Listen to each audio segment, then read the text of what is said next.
Before we dive in, it's critical to understand that this presentation is for informational and educational purposes only. I am not a financial advisor or an aviation attorney. The world of private aviation involves significant financial commitments and complex regulations. Always consult with qualified legal, financial, and aviation professionals before making any decisions. This video is not a substitute for professional advice tailored to your specific situation. Imagine this for a second. You've just closed the biggest deal of your career. The ink is barely dry. To celebrate, and to get to the 3 follow-up meetings in 3 different cities over the next 48 hours, you decide it's finally time. You're flying private. You pull out your phone, ready to make it happen, and you type private jet charter into Google. And that's when the victory lap comes to a screeching halt. Suddenly, your screen is flooded with options. You see names you've never heard of, websites promising the world. Some call themselves charter companies, others brokers. Some talk about operators. There are jet cards, memberships, fractional ownership, and in a heartbeat, what should have been a moment of triumph turns into a massive, confusing headache. You just wanted a plane, but what you've actually done is walked into a digital minefield. And one wrong step could cost you tens of thousands of dollars, or worse, leave you completely stranded. The single biggest mistake that first time, and even experienced private flyers make has nothing to do with the type of jet they pick or the catering they order. It's not about choosing the wrong airport. It's about not understanding the fundamental difference between the 2 main entities you'll be dealing with: the broker and the direct charter company, also known as the operator. Choosing the wrong one for your specific trip isn't just a simple mistake. It's the difference between a seamless, cost-effective journey and a logistical nightmare fraught with hidden fees and terrifying safety blind spots. And today, I'm going to pull back the curtain on this opaque industry. By the end of this video, you will know with absolute certainty which one of these you should be calling. You'll understand the secret language they use, the hidden profit models, the safety checks you can never, ever skip, and the one critical question you must ask that will instantly reveal whether you're talking to a world-class professional or a glorified call center that just wants your credit card number. This knowledge isn't just power. It's your armor in a world where a simple misunderstanding can have enormous consequences. So let's get right into it. What is the actual, tangible difference between a private jet broker and a charter company? Let's start with the charter company, because it's the foundation of the entire industry.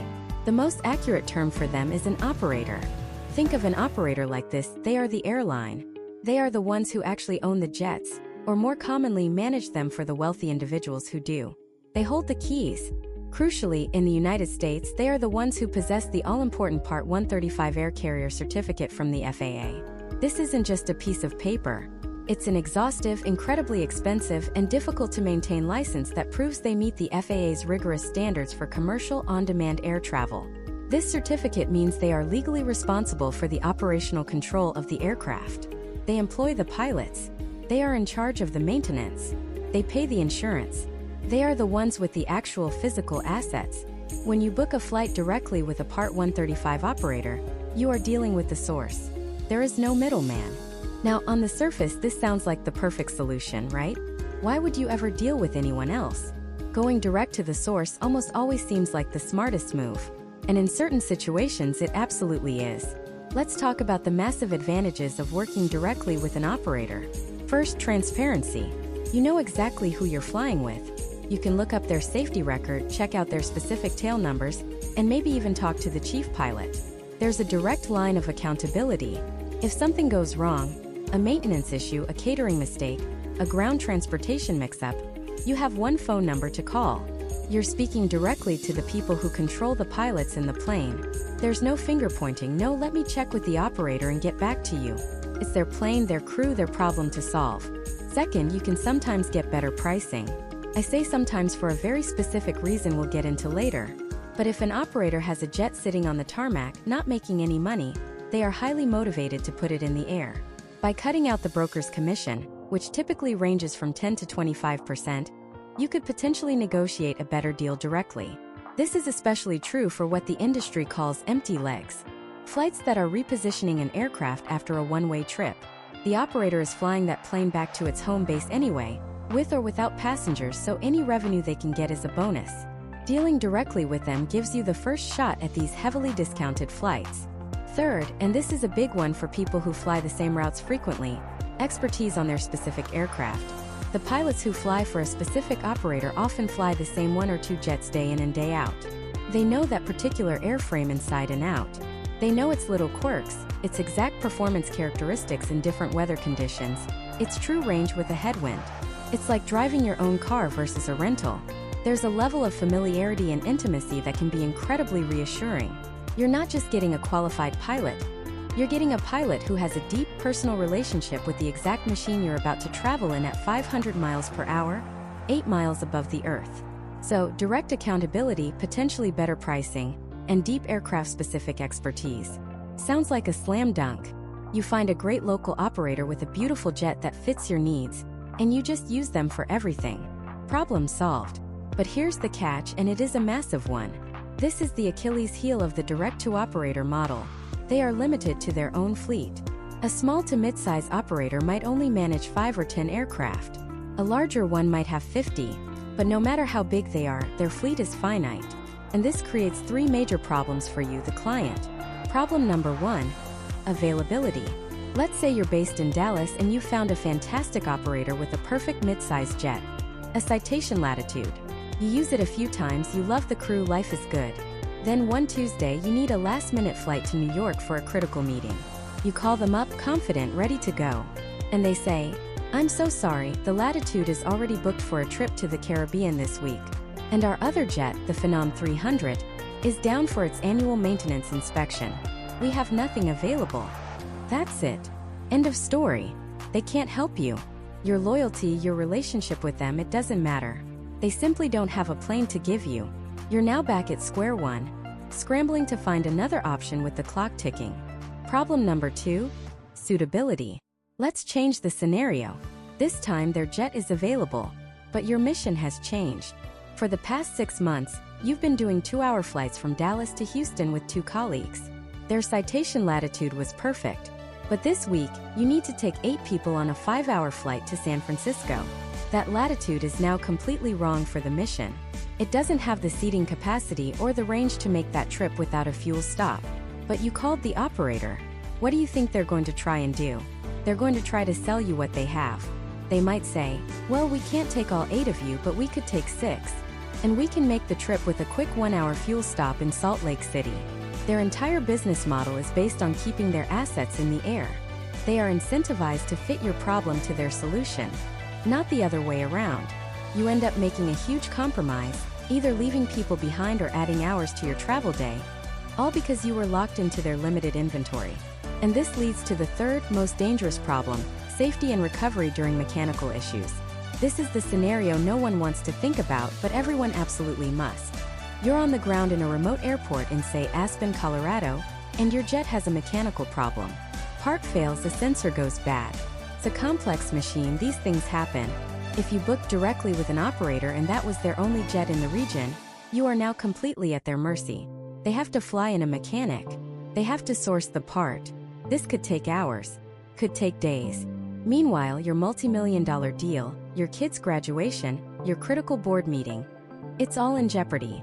The operator has no other planes nearby to simply swap you onto. They can't just call a competitor because they don't have those relationships. Their job is to fix their plane. Your schedule is a secondary concern. You are, for all intents and purposes, stranded. So while going direct to the operator offers this beautiful, simple vision of transparency and control, it builds your entire travel plan on a very narrow and surprisingly fragile foundation. It works perfectly until the moment it doesn't. And when it breaks completely, leaving you with very few options. This is the fundamental trade-off. You get a deep relationship with one specific provider, but you sacrifice the breadth, flexibility, and recovery options of the entire market. So if the operator is the farmer who only sells the steak from his own ranch, what happens when you need fish or chicken, or a specific vintage of wine that he doesn't have? Well, for that, you need to go to someone who has a relationship with every farm, every vineyard, and every fisherman in the entire country. And that person is the broker. They are the ultimate concierge of the skies, the master networker, the person whose entire business model is built not on owning the asset, but on knowing where every single asset is at any given moment anywhere in the world. Let's put this in aviation terms. The charter company, the one that actually owns and operates the planes, is called an operator. Think of them as the restaurant. They have a fleet of, say, 5, 10, maybe 20 beautiful jets. They own them, they maintain them, they staff them with their own pilots. They are incredibly proud of their fleet, and they should be. They know every single aircraft inside and out. They know when its last engine overhaul was, they know the pilot by his first name, and they know a squeaky seat in the back needs to be oiled. But here's the crucial multi-million-dollar catch. They can only offer you one of their jets. The broker, on the other hand, doesn't own a single plane. To an outsider, this sounds like a disadvantage. In reality, it is their single greatest superpower. The broker doesn't have a fleet of 10 jets. They have access to a virtual global fleet of over 7,000 FAA-approved charter aircraft in the United States alone. They are plugged into a live, breathing network of every available, certified aircraft for charter. They are the maitre d' of a restaurant that has every dish from every Michelin star kitchen on the planet. So let's play this out. You need to fly from New York to Miami tomorrow morning for a critical meeting. You call your favorite local charter operator. You love their service, you love their pilots. You ask for their citation latitude, the perfect mid-size jet for this trip. They put you on a brief hold. "I'm so sorry," the scheduler says when they come back. "Our latitude is actually in California this week, and our other mid-size jet is down for scheduled maintenance. But we can offer you our Gulfstream G450. It's a fantastic heavy jet, much more room." This sounds great, right? An upgrade. But here's what they're not highlighting. That Gulfstream costs nearly double the price per hour. It's designed for transatlantic flights, not a 2.5-hour hop down the coast. Using it for this trip is like taking a monster truck to pick up a carton of milk. It's inefficient, it's overkill, and you're the one paying for it. They're not being malicious. They're simply trying to solve your problem with the only tools they have in their toolbox. They're trying to fit your square peg mission into their round hole availability. Now let's rewind. Same scenario, but this time you call a broker. You tell them, "I need to get from New York to Miami tomorrow morning. I typically like a citation latitude or something similar." The broker doesn't look at a list of 2 or 3 planes. They pull up a dynamic map of the entire northeastern United States. Their screen lights up with dozens of available aircraft. They see a latitude sitting at an airport just 20 miles from you that just dropped off a client and is scheduled to fly back to its home base in Florida empty. This is called an empty leg. A golden opportunity we'll dive into later. They see another operator with a brand new Praetor 500 available. They see a third option, a slightly older but perfectly maintained jet, whose owner is willing to offer a discount because they need to reposition the plane anyway. Within 10 minutes, the broker calls you back not with one option but with 3. Each one is a perfect fit for your mission. Option A is the exact aircraft you wanted at a standard market price.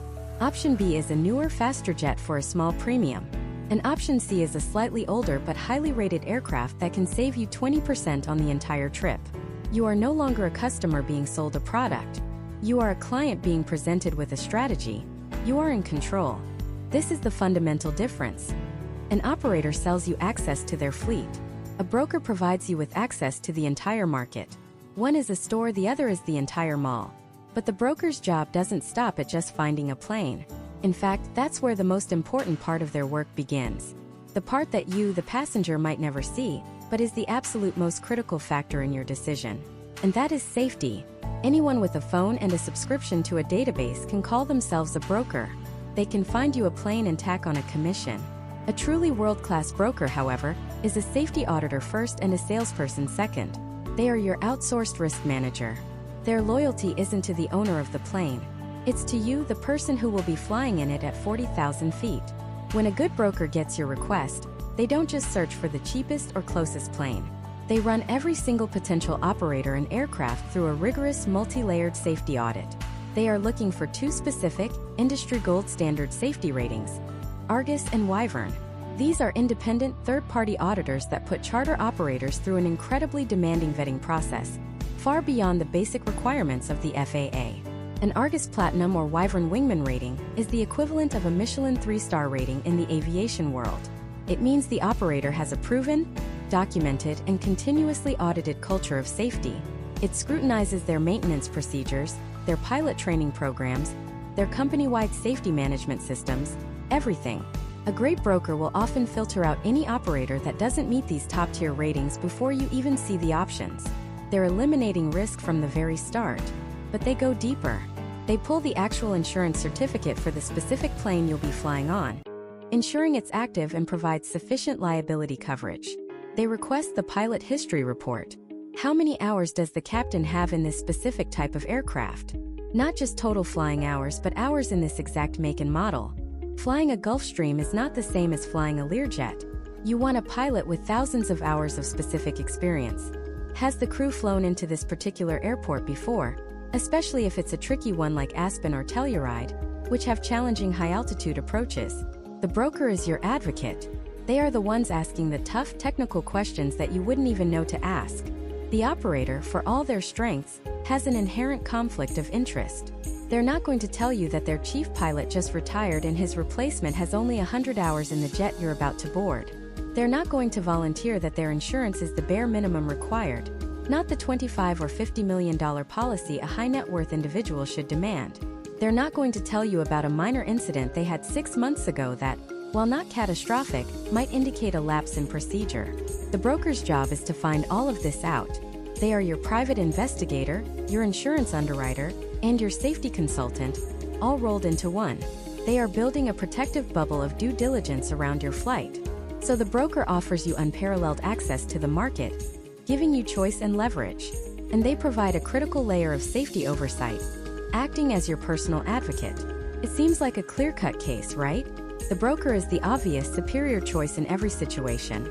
Well, not so fast, because there's another side to this story. A side where going directly to the operator can sometimes be smarter, faster, and believe it or not, even cheaper. It all comes down to a concept called the floating fleet, and understanding how it works can completely change the way you book a jet. The relationship between the broker and the operator is far more symbiotic and complex than it appears. And it raises the biggest question of all. If the broker is providing all this extra value finding the plane and vetting its safety, who is actually paying for it? Because nothing, especially in the world of private aviation, is free. The answer involves hidden fees, markups, and a pricing structure that can either save you a fortune or cost you one, depending on which path you choose. Let's start with the broker. A private jet broker is, in essence, a matchmaker. They don't own the multi-million-dollar jets, they don't employ the pilots, and they don't pay for the jet fuel.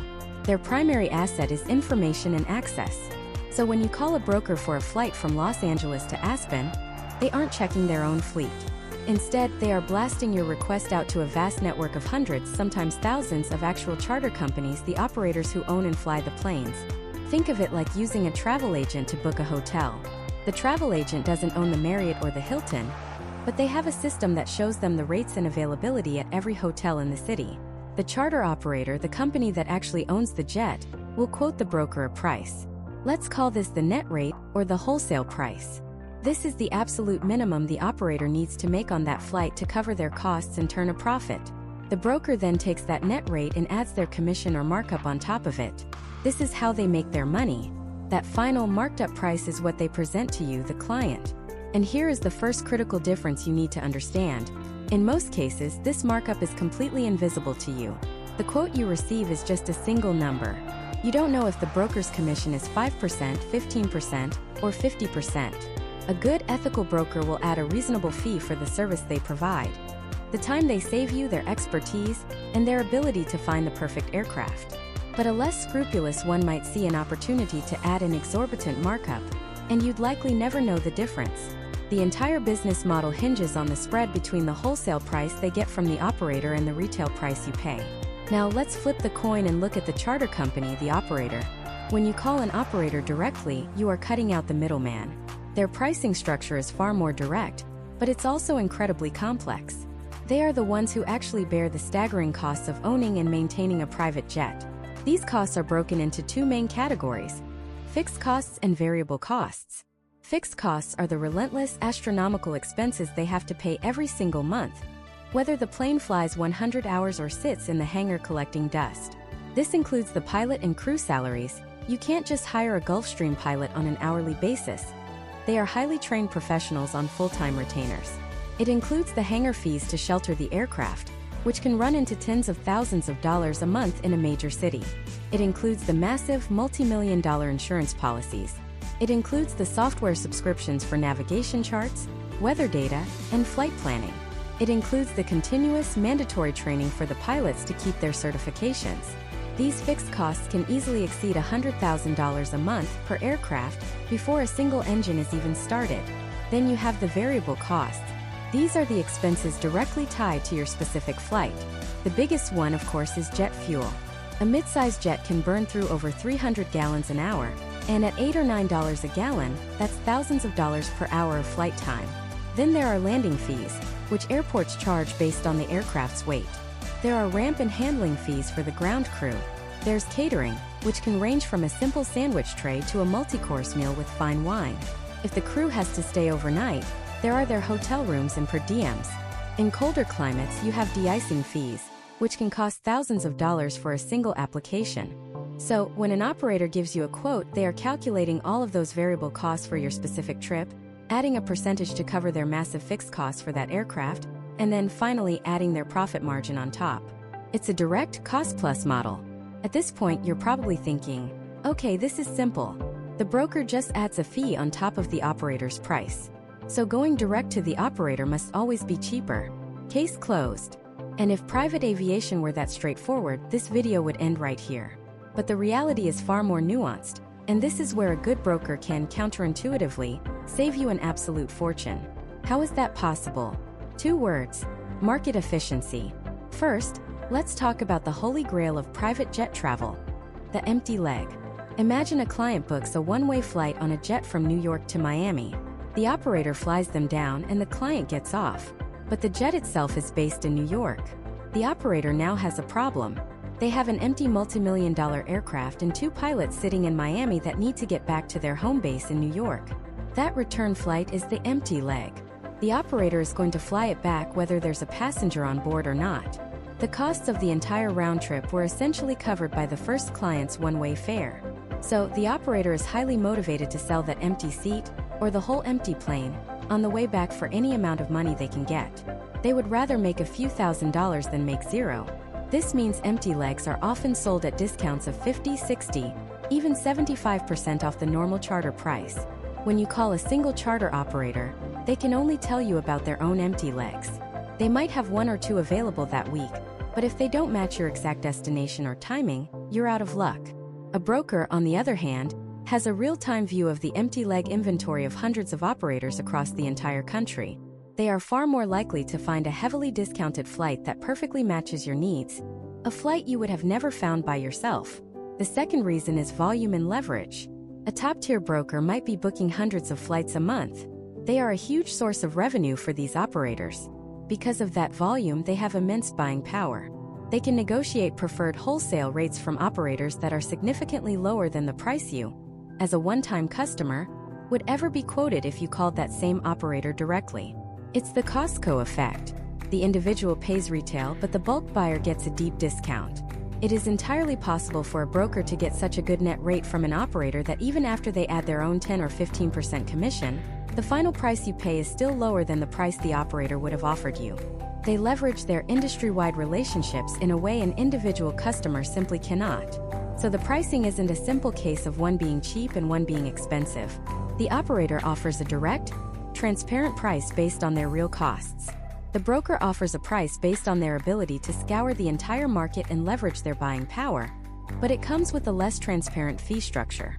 One gives you a clear view of the cost, the other gives you a wide view of the market. Choosing between them depends on whether you value directness or options more. But this financial tug-of-war is only one part of the equation, because when you're flying at 40,000 feet, money is secondary to a much more important question. Who is ultimately responsible for your safety? When you book through a broker, who vetted the plane? Who checked the pilot's training records? If something goes wrong, who do you call? The broker who took your money? Or the operator you've never even spoken to? The answer to that question reveals the single biggest, most non-negotiable difference between these two paths, and it's where the stakes get terrifyingly high. Let's play that scenario out. You're sitting in a plush leather seat, the engines are spooled up. You're number 1 for takeoff. You're flying from Teterboro to Los Angeles for a deal that could define your company's future. Suddenly, the engines spool down. The captain's voice comes over the intercom, calm, professional, but with an undercurrent you can't quite place. Folks, we're just working through a small mechanical advisory light here. We'll have an update for you shortly. An hour passes, then another. Your multi-million-dollar meeting is in 5 hours. You are officially in trouble. If you booked with a broker, your first call is to them. You dial the number of the person who sent you the beautiful PDF, the person who was so responsive and charming when they took your payment. They answer, and you can hear the faint sound of a call center or maybe just a busy office in the background. You explain the situation. "Oh my gosh, that's terrible," they say. "Let me get right on that. I'll call the operator and find out what's happening." And right there, in that single sentence, the entire structure of your situation is revealed. Your broker, your single point of contact, is not in control. They are now doing exactly what you could be doing, but with one extra step in the chain. They are making a phone call. They call the charter operator's dispatch. They might get a dispatcher, they might get a scheduler. They get whatever information that person is willing or able to give them. The dispatcher tells your broker, "Yeah, the FADEC on engine 2 is throwing a fault code. Maintenance is looking at it." The broker then calls you back. "Okay, so I just spoke with the operator. It seems there's a FADEC issue with the second engine. Their maintenance team is on it." You, having no idea what a FADEC is, ask, "What does that mean? How long will it take?" The broker says, "That's a great question. Let me call them back and ask." And so begins the world's worst game of telephone.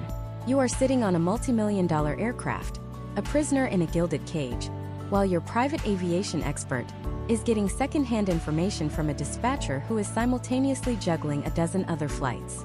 The broker has no authority. They can't command the maintenance crew to work faster. They can't pull a part off another plane. They can't see the real-time status of the repair. They are, for all intents and purposes, a glorified customer service agent, and you are their ticket number. Now let's say the news is bad. The part needs to be flown in from a service center in another state. The plane isn't flying today. Your deal is evaporating before your eyes. A great broker will immediately pivot. "Okay," they'll say, "let me find you another plane." And they get to work, blasting out requests to every operator in the region. But think about what's happening now. You are a distressed passenger. It's a last-minute emergency booking. The market smells blood in the water. The quotes that come back are astronomical, easily double what you paid. And the availability? Slim. The best planes are already booked. Your broker, as well-intentioned as they may be, is now in a bidding war on your behalf, trying to find a C-list aircraft at an A-list price, all while you're still sitting on the original, broken-down jet, waiting for information. They have no fleet of their own to deploy. They have no backup. Their only tool is a phone and a database, and in a crisis, that's like bringing a calculator to a gunfight. You are completely at the mercy of the charter marketplace, a marketplace that is, at that very moment, working against your best interests.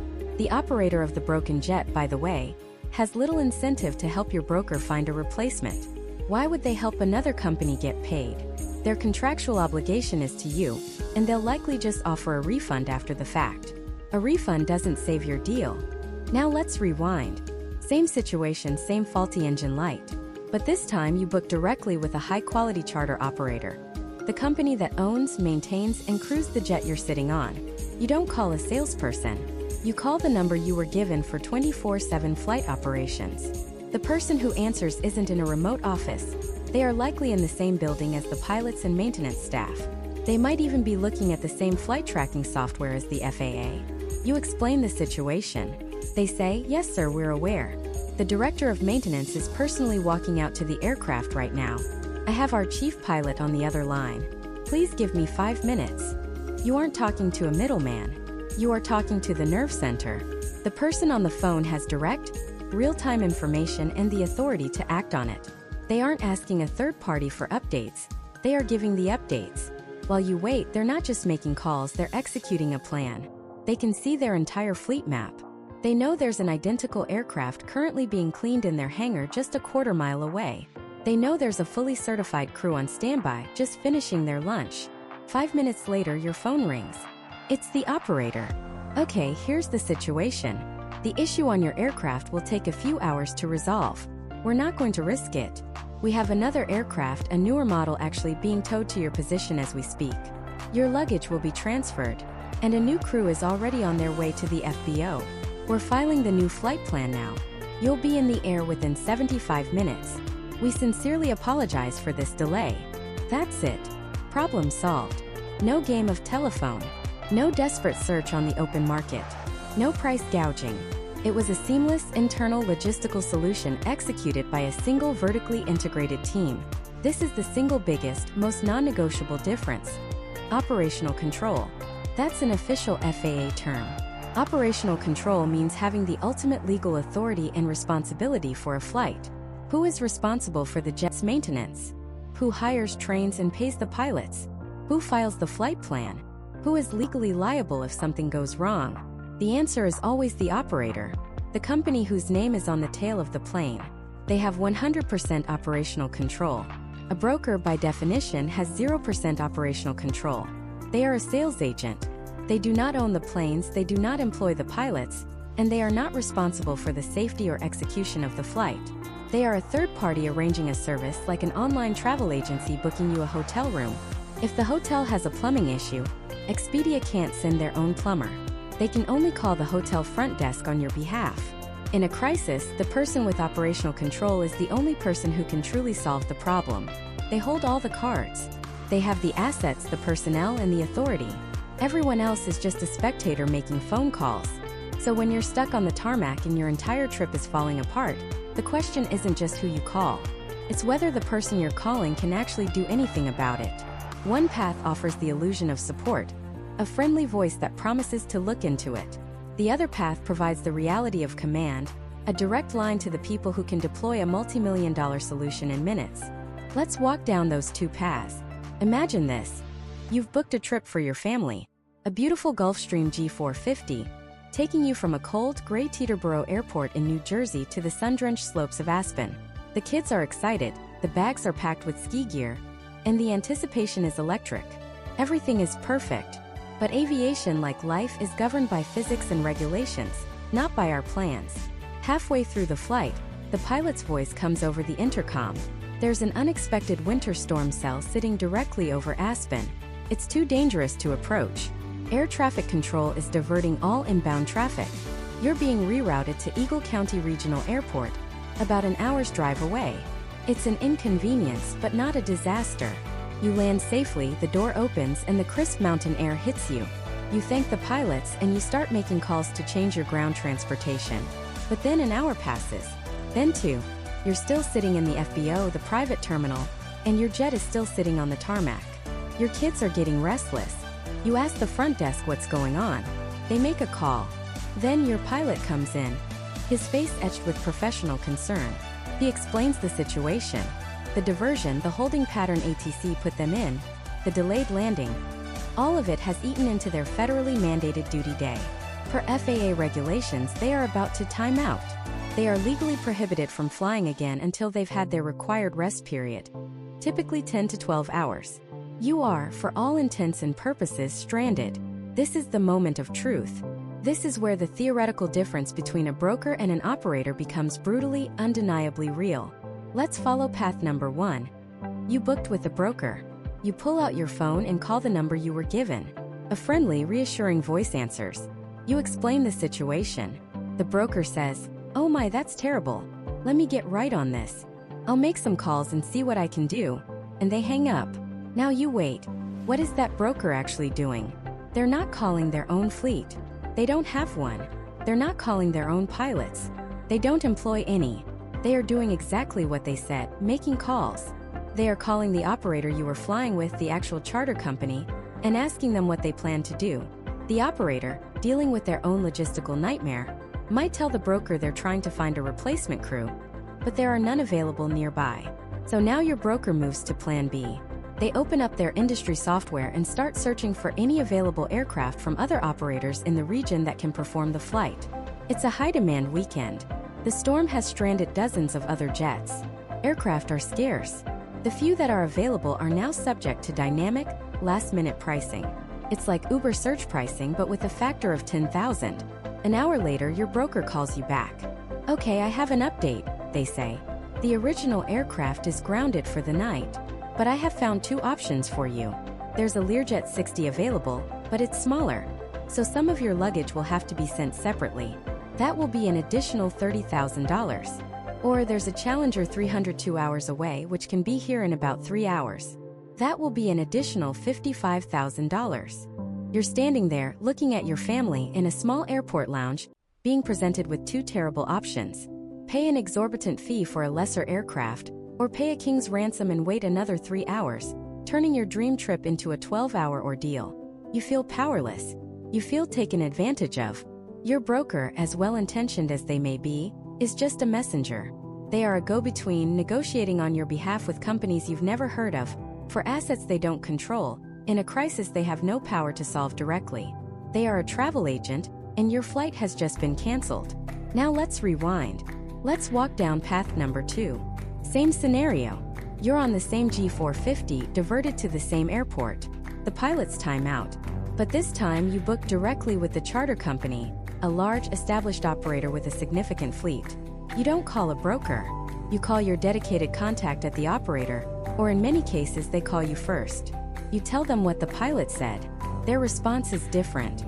It's not, "Let me make some calls." It's, "I'm aware of the situation. Our operations center is already handling it. Stand by." What's happening now is not a frantic search. It's a military-grade logistical deployment. Inside the operator's 24/7 Global Operations Center, a room that looks like something out of NASA Mission Control, your flight is a red blinking light on a massive screen. The director of operations is not sourcing options. They are retasking their own assets. The conversation in that room sounds like this: "Okay, Flight 721 is stuck in Eagle, crew timed out. What's the closest fresh crew? We have a Gulfstream crew on standby in Denver. Get them a car, they can be there in 2 hours. Too long. What's the closest aircraft? We have N580X, another G450, currently sitting at our base in Salt Lake City. It just finished a trip and is scheduled for maintenance tomorrow. Call maintenance. Can they push the inspection by 24 hours? Yes. Good. What's the crew status for 580X? They're rested and ready. Perfect. Dispatch them. File a flight plan from Salt Lake to Eagle. ETA is 45 minutes. Have the ground crew at Eagle transfer all luggage and catering from the first jet to the new one as soon as it lands. Call the client. Advise them their replacement aircraft, an identical G450, is en route and will be there in under an hour. There will be no additional charge. This is a standard operational recovery. You get that call. One call. The problem is solved. Not with options, not with upcharges, but with a solution. You and your family have a coffee, and less than an hour later, you watch through the window as an identical jet taxis in. The ground crew efficiently transfers your bags. A new fresh set of pilots greets you at the door. You get on board, and you're in the air on your way to Aspen before the broker on Path 1 has even finished explaining the price gouge on the Learjet. This isn't a fantasy. This is the fundamental structural difference. The broker's business model is based on access to information. The operator's business model is based on command and control of physical assets. When everything goes right, those two models can feel very similar. You get a great price, a beautiful plane, a smooth flight. But the moment something goes wrong, a mechanical issue, a weather event, a crew sickness, an airport closure, the chasm between them is revealed. One model sells you a ticket on someone else's system. The other model sells you access to the system itself. One is a reseller. The other is the manufacturer. The broker is playing a game of chess by mail, sending messages back and forth. The operator is in the room, moving the pieces on the board in real time because they own the board, they own the pieces, and they wrote the rules of the game. This ability to absorb operational chaos is what you are truly paying for. It's an insurance policy written in jet fuel and iron, backed by a multi-million-dollar infrastructure of planes, pilots, and logistics professionals. So when you're choosing who to trust with your time, your money, and your safety, you have to ask yourself, in that moment of crisis, do you want a messenger, or do you want a mission commander? Do you want someone who looks into it, or someone who launches the solution? This operational command is the most dramatic difference, but it's born from an even deeper, more critical distinction that happens long before the jet ever leaves the ground. It's a difference in how risk is managed, how safety is built into the very DNA of the company. Because handling a problem in the air is one thing. Preventing it from ever happening in the first place? That's an entirely different universe. A universe of safety protocols and internal audits so rigorous, most brokers don't even have the clearance to see them. And it's in that hidden world where the true value and the true danger lies. Let's peel back the curtain on that hidden world. Imagine two scenarios. In scenario 1, a broker finds you a great deal on a flight from New York to Aspen. The operator is Part 135 certified, the legal minimum. The pilots are rated for the aircraft. The paperwork checks out. The broker takes their commission, and you're none the wiser. In Scenario 2, the director of safety at a major charter operator grounds that exact same flight. Why? Because their internal flight data monitoring system flagged a minuscule, almost imperceptible pressure fluctuation in the engine during its previous flight. It's so minor, it doesn't legally require the plane to be grounded, but it's outside the operator's own, much stricter, internal performance baseline. The pilots also note in their report that the de-icing sequence at their departure airport was slightly slower than usual due to new ground crew. Individually, these are non-issues, but the operator's safety management system, or SMS, is designed to see patterns, not just incidents. The system flags a potential risk chain, a microscopic engine anomaly, combined with a potential for slightly less effective de-icing on a flight into a high-altitude, cold-weather airport like Aspen. The flight is canceled. The client is inconvenienced, yes, but a potential accident chain, one that a broker would have absolutely no way of seeing, has been broken. That is the difference. It's not about being legal. It's about being safe. The FAA's Part 135 certification is the absolute floor. It's the equivalent of a restaurant passing its health inspection. It means you probably won't get food poisoning, but it tells you nothing about the quality of the ingredients, the skill of the chef, or the Michelin stars on the door. In private aviation, the Michelin stars are third-party auditors like Argus and Wyvern. These aren't government bodies. They are independent, for-profit companies that the best operators pay a significant amount of money to come in and relentlessly tear apart their operations, looking for flaws. When a broker tells you an operator is Argus Gold, it sounds impressive, and it is. It means their historical safety record checks out. But then there's Argus Platinum. That's a different galaxy. Platinum isn't just about looking at the past. It's a full-scale, on-site audit of the present.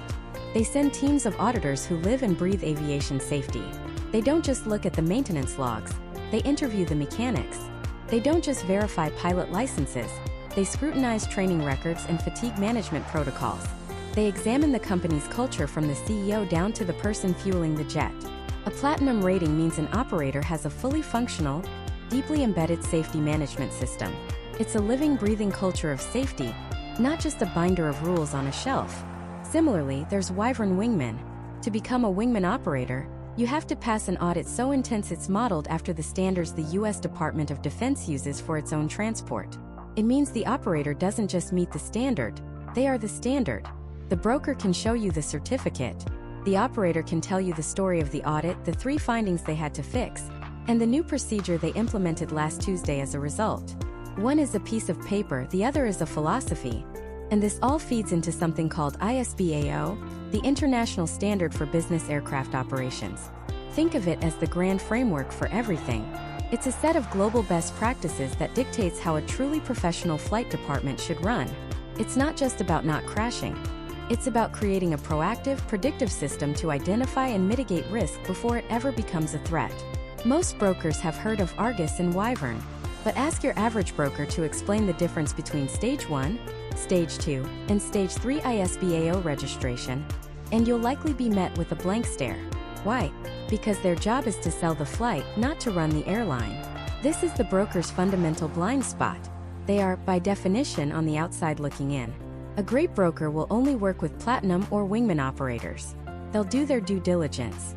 But their due diligence is still an external check. It's a snapshot. The charter operator has the full-length motion picture. The operator knows that the specific jet they've assigned for your trip just came out of a major maintenance check 2 days ago, and the lead mechanic signed off on it personally. They know your captain just completed his semi-annual recurrent training in a full-motion simulator last month and scored a 98%. They know your first officer has flown the tricky approach into that specific mountain airport 17 times in the last year. A broker gets a report. The operator has the data. Let's talk about pilots for a second. In a standard brokerage model, the pilots work for the charter company. The broker has no direct control or communication with them. A top-tier charter operator, on the other hand, cultivates a very specific kind of pilot. They don't just hire for stick and rudder skills. They hire for judgment. They empower their pilots with what's known as captain's authority.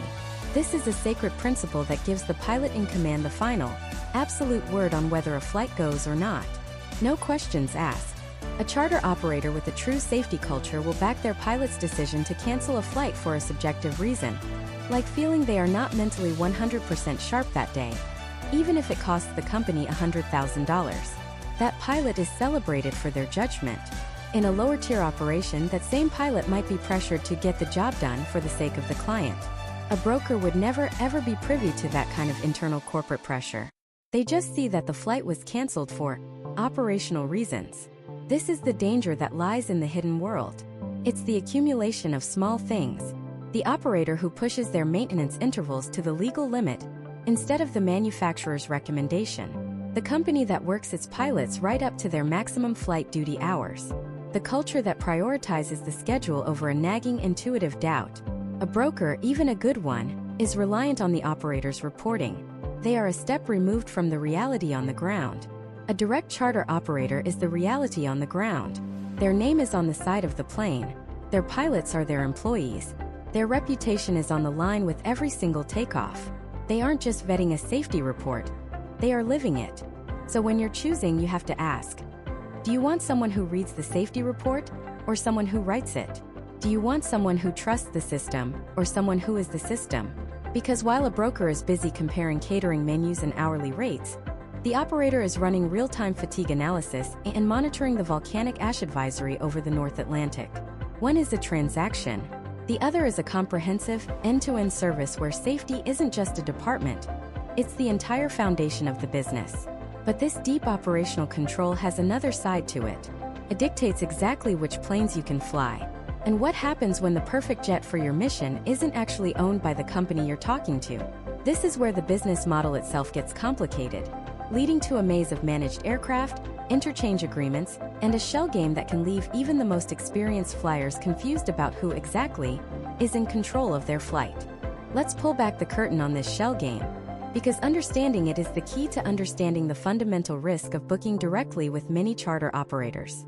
The vast majority of aircraft available for charter in the United States are not actually owned by the charter company you're booking with.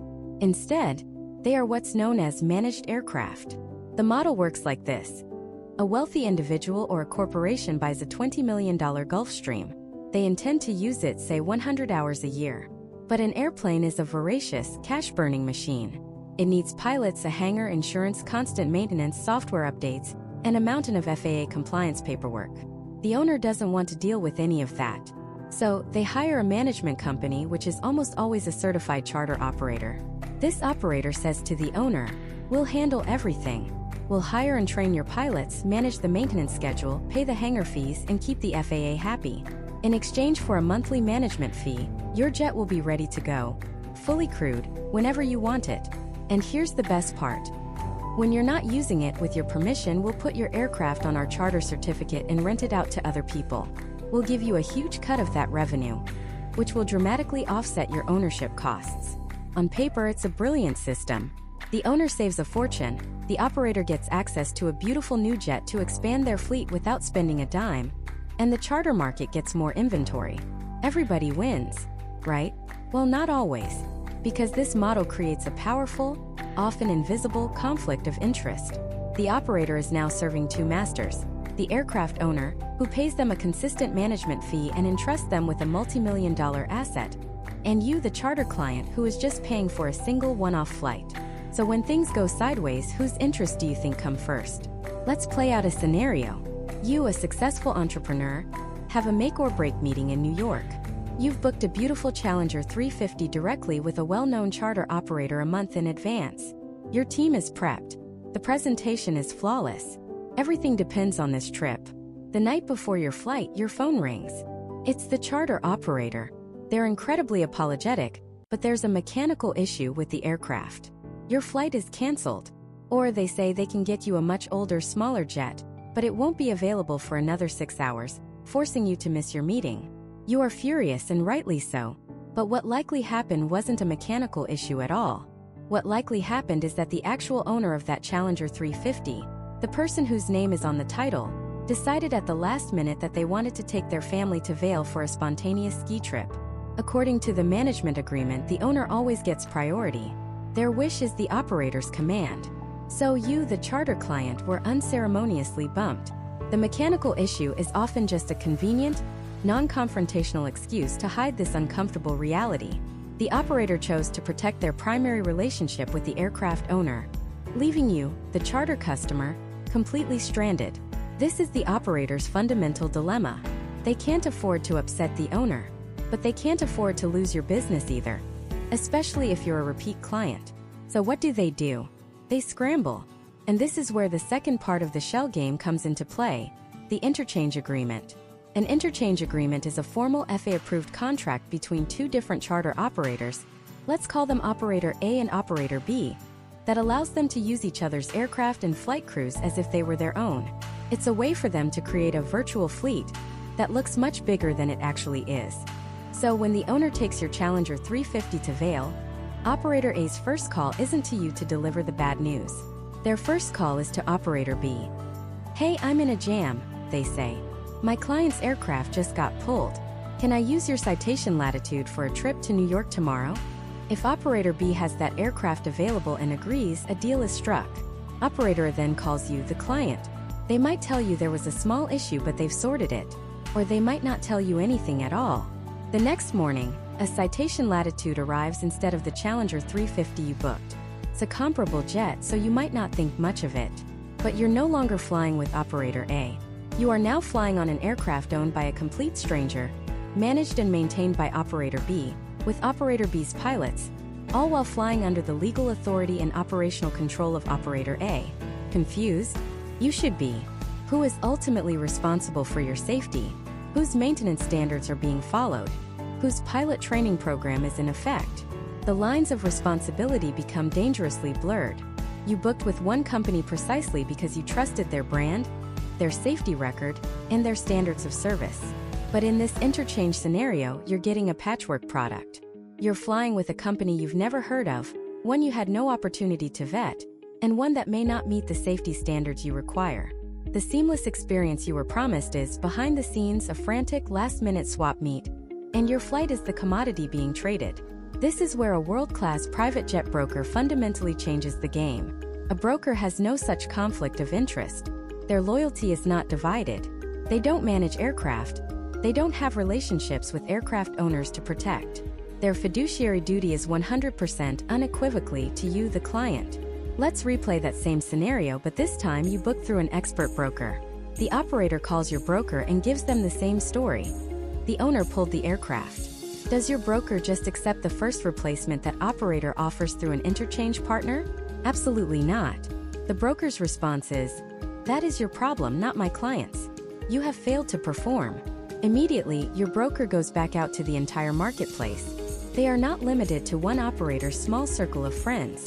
They have access to thousands of aircraft from hundreds of vetted operators across the country. Within minutes, they are sourcing multiple identical Challenger 350s, or even better aircraft for your trip. They are vetting the safety ratings, the crew experience, and the aircraft history of each option. They then present you with a solution, not a problem. They'll say, "There was an issue with the original aircraft, but we have already secured a superior option for you. A newer model with better Wi-Fi, at no additional cost. Your departure time is confirmed." The broker acts as a shield, absorbing the chaos of the back-end market and insulating you from the operator's internal problems. They enforce the contract. They hold the operator accountable. They leverage their market-wide buying power to fix the problem, often turning a potential disaster into an upgraded experience for you. The difference is stark. The operator's goal is to solve their problem with minimal cost and disruption to them. The broker's goal is to deliver the perfect experience and protect the interests of you. They are your advocate, your personal flight department, ensuring the promise that was made is the promise that is kept. So let's talk about the part that everyone really wants to know about. The money. How does everyone get paid? And how do you, the person writing the check, make sure you're not the one getting played? Because the way the money flows in this industry reveals everything about the fundamental motivations of a charter company versus a broker. It's the ultimate truth serum. When you deal directly with a charter operator, their financial model is, at its core, pretty simple. They are an asset management company. Their primary asset is a multi-million-dollar aircraft that is breathtakingly expensive to own, maintain, and staff. Every second that plane sits on the ground, it's losing money. Their entire business is structured around maximizing the revenue generated by that specific tail number.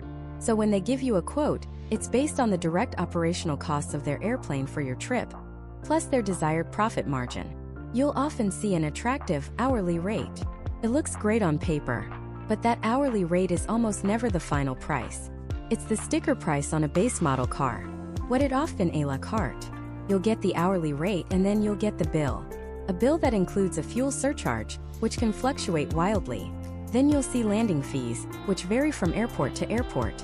There are ramp and handling fees. The 7.5% federal excise tax. If the crew has to stay overnight, you're paying for their hotels, transportation, and meals. Flying in the winter? You better budget for de-icing, which can cost thousands of dollars, is completely unpredictable, and is always billed directly back to you. Suddenly, that attractive hourly rate has ballooned by 20, 30, even 40%. The operator isn't necessarily being deceptive. This is just their business model.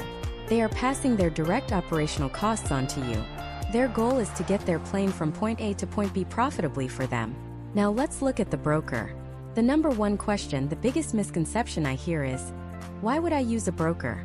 Aren't I just paying a middleman? It has to be cheaper to go direct. It's a logical question, and in almost any other industry it would be true. But private aviation operates on a completely different set of rules. A good broker isn't an unnecessary layer.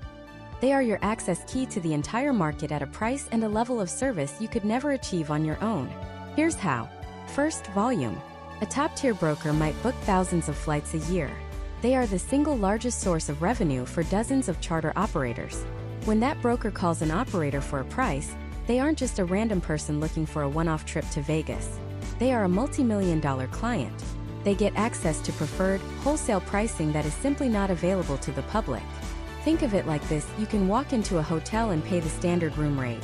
A massive convention planner can walk into that same hotel and negotiate a rate that's 50% lower because they're booking 500 rooms. The broker is the convention planner of private aviation. They leverage their volume on your behalf. Second, market intelligence.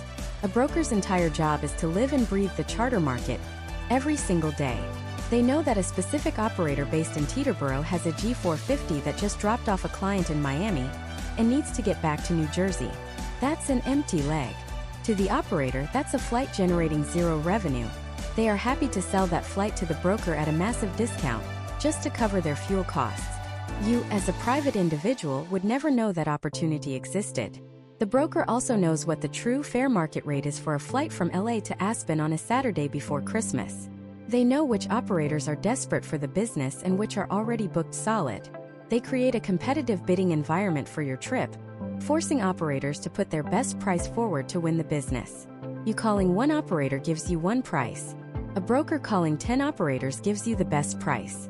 And this leads to the most important difference in the financial relationship, the quote. A reputable broker will almost always provide you with a single all-inclusive fixed price. That price includes the aircraft, the crew, the fuel, the taxes, the landing fees, standard catering, everything. The price they quote is the price you pay. Period. They take on the risk of a fuel price spike. They manage the complexities of international handling fees. They deal with the crew logistics. You get one number. Total clarity. Total budget certainty. There are no surprise de-icing bills a week after your trip. The broker's model is to simplify the chaos and deliver a seamless experience. And that starts with the price. It's the difference between a prix-fixe menu at a Michelin star restaurant and a diner where every side item is an extra charge. Both can get you fed, but the experience and the final bill are worlds apart. So, the broker often gets you a better price through their leverage and market knowledge, and they present it in a way that gives you peace of mind.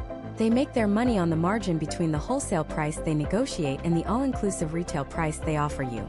But because their wholesale price is so much lower than what you could get, their final price is often the same or even less than what you would have paid by going direct, especially after all the ancillary fees are tacked on. But the value goes even deeper than a single transaction. It's about the relationship. When you book directly with a charter operator, your relationship is with their airplane. It's transactional. They want to sell you a flight on their jet. If their jet isn't available for your next trip, or if it's not the right size, you're back to square one, starting your search all over again. A broker's relationship is with you. Their business is not built on a single flight. It's built on earning your trust and your repeat business for years to come. They are asset agnostic. They don't care if you fly on a jet from operator A or operator B. They only care that the jet is the absolute best option for you on that specific day. Their entire business model is predicated on your long-term satisfaction. This means they learn your preferences. They know you prefer Fiji water over Evian. They know your business partner is 6'5" and needs a cabin with extra legroom. They know your kids need the high-speed streaming Wi-Fi to stay occupied. They build a personal profile so the next time you need to fly, the conversation isn't a list of 20 questions. It's as simple: I need to be in Chicago on Tuesday morning. Book the usual. That is a level of service, a level of personal understanding, that a transactional, asset-focused operator can rarely match. They are your personal flight department, an extension of your office or your family, dedicated to making your travel life effortless. Ultimately, the operator is in the business of selling you time on their airplane. The broker is in the business of providing you with a perfect bespoke travel solution, using the entire global market of aircraft as their toolkit. One is focused on the hardware, the other is focused on you, the client. And understanding that distinction is the key to navigating this world. But what if you fly more often? What if you're doing 25, 50, or even 100 hours a year? That's when the conversation shifts from on-demand charter to something else entirely. A world of jet cards, memberships, and even owning a piece of the plane yourself. And the math on which is best is not what you think. So you're flying more than a few times a year. The thrill of booking on demand is being replaced by the nagging question of efficiency. Is there a better way? This is where the private aviation industry unleashes its most powerful and seductive products: jet cards, memberships, and fractional ownership. And that math I mentioned, it's a minefield disguised as a red carpet. Let's start with the jet card. The concept is genius in its simplicity. Think of it as a prepaid debit card for private flight hours. You deposit a large sum of money, say $100,000, $250,000, even $500,000 with a provider. In return, you get to draw down on that balance at a fixed, all-inclusive hourly rate. You want a light jet from New York to Miami? It's $9,500 an hour guaranteed. It doesn't matter if it's a Tuesday in February or the Friday before Christmas. The price is the price. The appeal is immense. It eliminates the exhaustive search for every trip. It removes price volatility. You get one simple number, guaranteed availability with as little as 24 hours notice, and the comfort of consistency. Major players like NetJets, FlexJet, and Sentient Jet built empires on this model. But here's where the real math begins. That fixed hourly rate? It has a massive convenience premium baked into it. The provider has to price it high enough to cover their costs on the most expensive, highest demand days of the year. So, on a low demand day, you are almost certainly overpaying compared to what you could find on the on-demand charter market. You're not paying for the flight. You're paying for the guarantee of the flight. Then you read the fine print. That all-inclusive rate might not include federal excise tax, or international fees, or catering. And what about peak days? Sure, you have guaranteed access, but it often comes with a hefty peak day surcharge, sometimes as much as 25 or even 40%. Suddenly your $9,500 hour is a $13,000 hour. And then there's taxi time. Most card programs bill portal to portal, meaning the clock starts when the jet door closes and stops when it opens. That taxi time in a busy airport can easily add 15 to 20% to your flight time, and thus your bill. You're paying your full hourly rate to sit in traffic on the tarmac. The most critical factor, however, is that your capital is tied up. You've given a company a $250,000 interest-free loan. If their service falters, or if your travel needs change and you stop flying, getting that money back can be a slow and arduous process. Slightly different from the jet card is the membership model, popularized by companies like Wheels Up and XO. Think of this less like a debit card and more like a country club membership.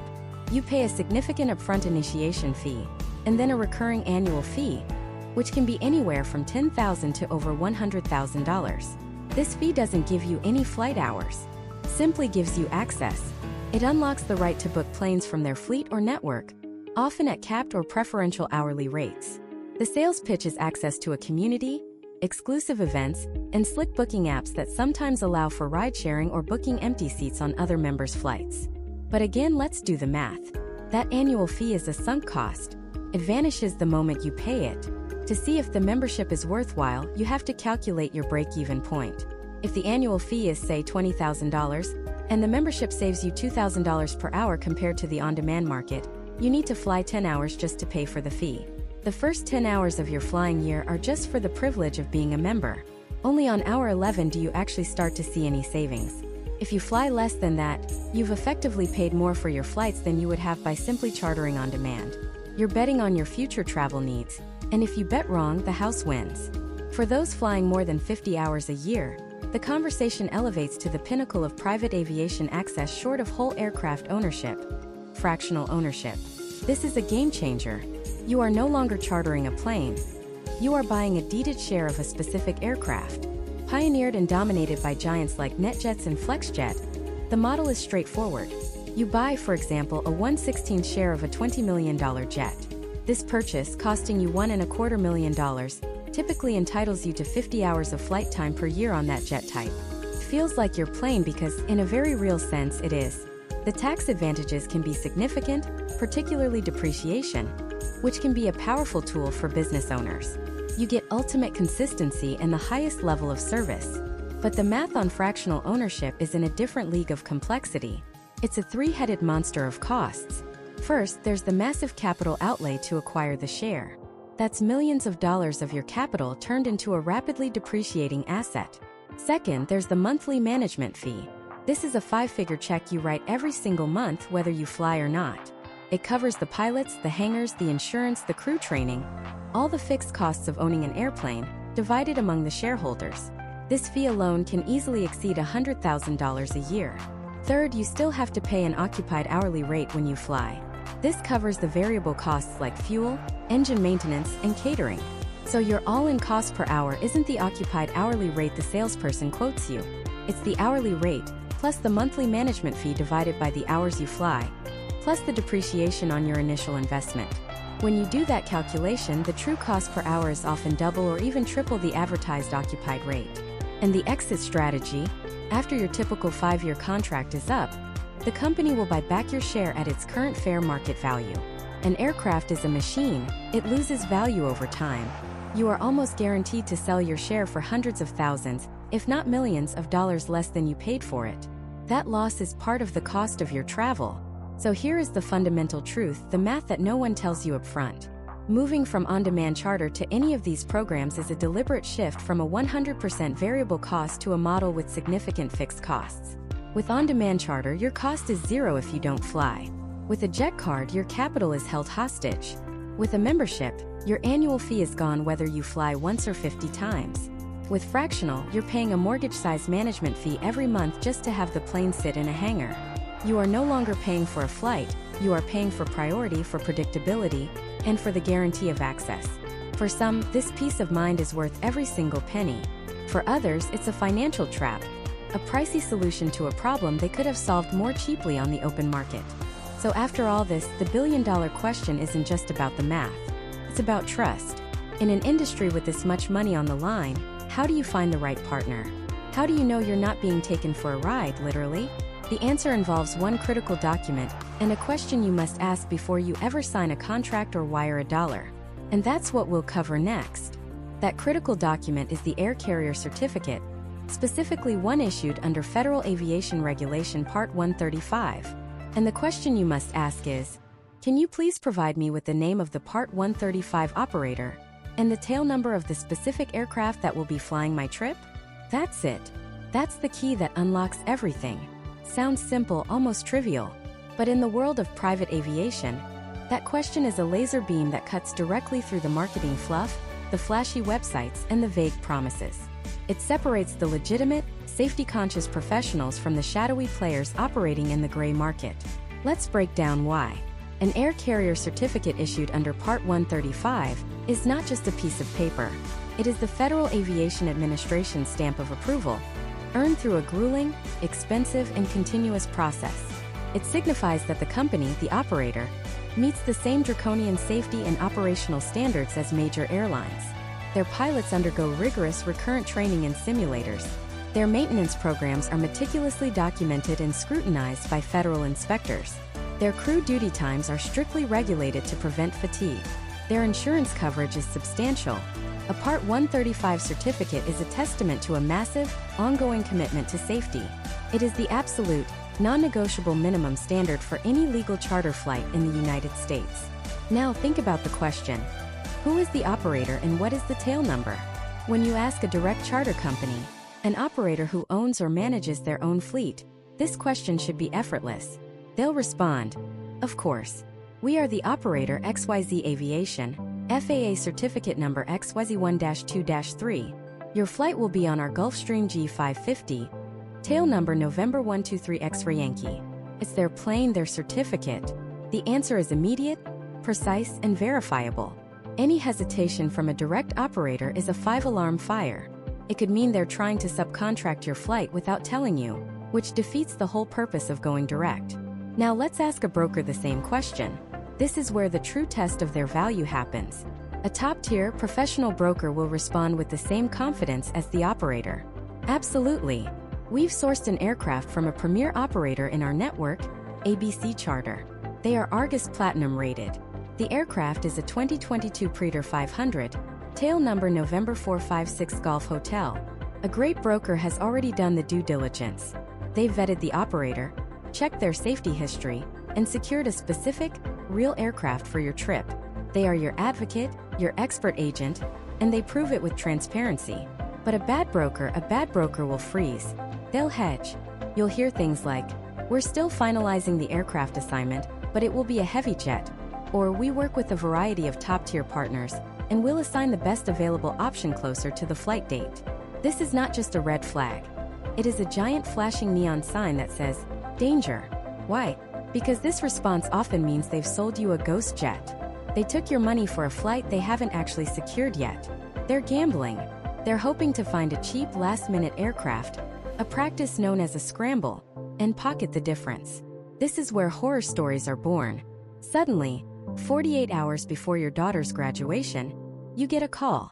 Your heavy jet has been downgraded to a midsize because of unexpected maintenance. Code for, "We couldn't find a cheap heavy jet, and this is all we could get." Or worse, your flight is canceled entirely, leaving you stranded.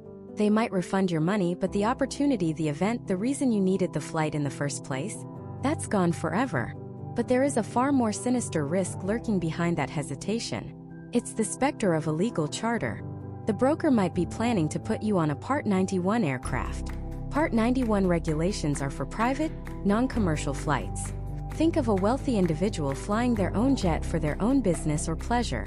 The safety, maintenance, and pilot training requirements under Part 91 are significantly less stringent than Part 135. They are not designed for commercial service where a paying customer's life is at stake. An illegal charter is when a Part 91 owner or pilot secretly takes money to fly you, essentially operating as an unlicensed, unregulated airline. To you, the passenger, the jet might look the same. The leather seats are just as plush. But what you can't see is terrifying.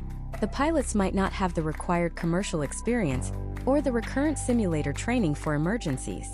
The maintenance could be pencil-whipped, with crucial inspections deferred to save money.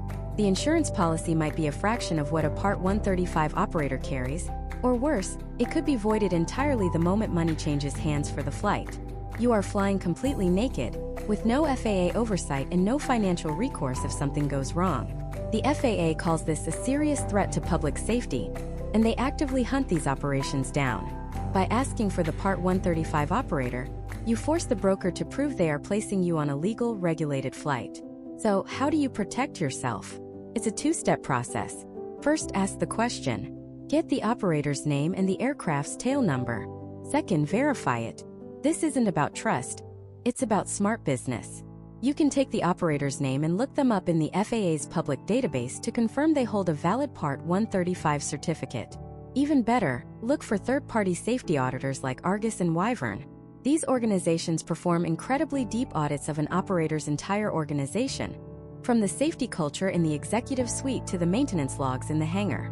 An Argus Platinum or Wyvern Wingman rating is the gold standard. It's an independent, expert confirmation that this operator doesn't just meet the minimums, they exceed them. A great broker will proudly tell you their preferred partners are Argus Platinum, and will even provide you with the safety report for your specific flight. This brings us back to the ultimate choice: broker or charter company. As you can see now, the question is framed incorrectly. It's not about the business model. It's about the quality, transparency, and integrity of the people you are entrusting with your safety and your schedule. A world-class broker is an invaluable asset. They provide access to the entire global market, finding the perfect aircraft for your specific mission. Whether it's a short hop to Nantucket or a transatlantic flight to Geneva, they perform the rigorous safety vetting you don't have time to do. They can find better pricing, especially on one-way flights, by leveraging their knowledge of aircraft positioning and empty legs. They are your single point of contact, your problem solver, your private aviation consigliere. A world-class charter operator offers a different kind of value. They provide consistency and a direct relationship. You know their fleet, you know their pilots, you know their standards because you're dealing directly with the source. If you fly the same routes frequently and their aircraft fit your needs, building a relationship with a great operator can be a streamlined, highly reliable experience. The real difference, the one that truly matters, is not between a broker and an operator. It's between a professional and a pretender. It's between a transparent partner and an opaque gambler.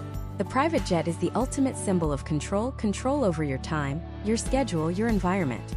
But that control is an illusion if you don't know who is truly in charge of your flight. You now have the knowledge to peel back the curtain.